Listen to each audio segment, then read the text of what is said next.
Maithili express की शानदार प्रस्तुति।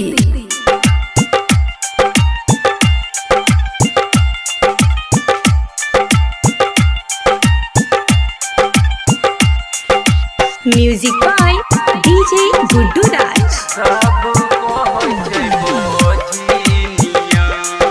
खुशी recording studio Baluaha. यके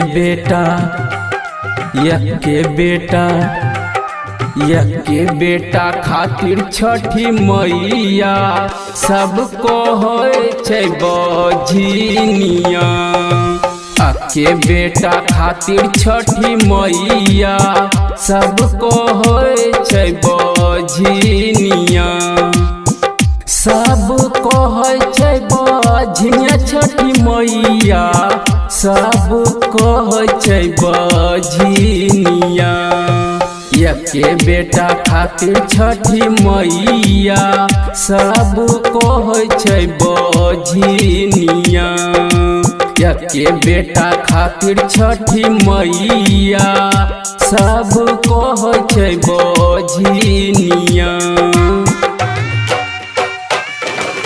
DJ Guddu Madhubani, DJ Guddu Madhubani, DJ Guddu Madhubani, DJ Guddu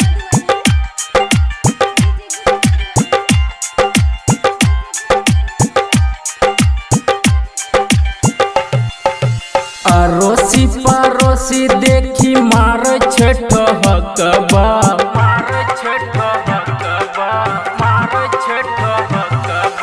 अरोसी परोसी देखी मार छठहकबा। कहिया हमरा के मैया देब तू बलकबा। अलिया मैया तोर सरनिया, अलिया मैया तोर सरनिया। अके बेटा खातिर छठी मैया सबको होय छै बझिनिया।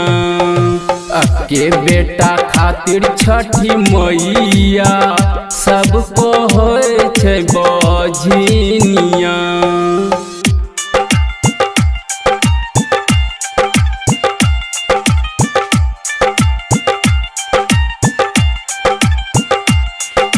Music by DJ Guddu Raj. Khushi recording studio Baluaha. अब की बेर सचनो मैया देबो हम अरगबा।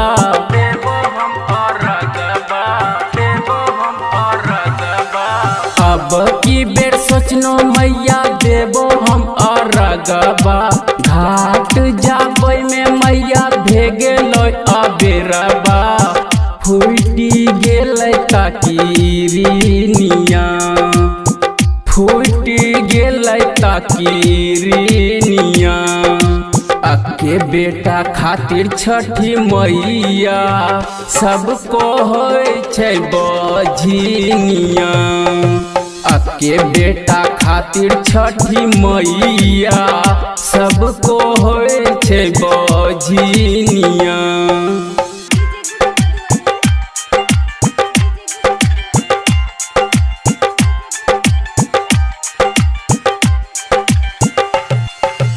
जहिया मैया कष्ट करबा हमर दूरबा।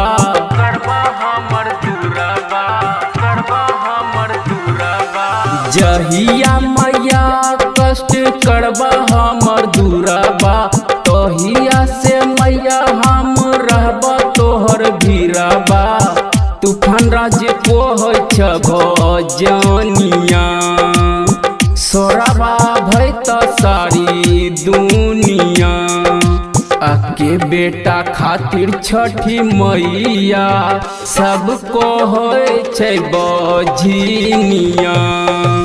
अके बेटा खातिर छठी मैया सबको होय छै बझिनिया। खुशी रिकॉर्डिंग स्टूडियो बलुआहा।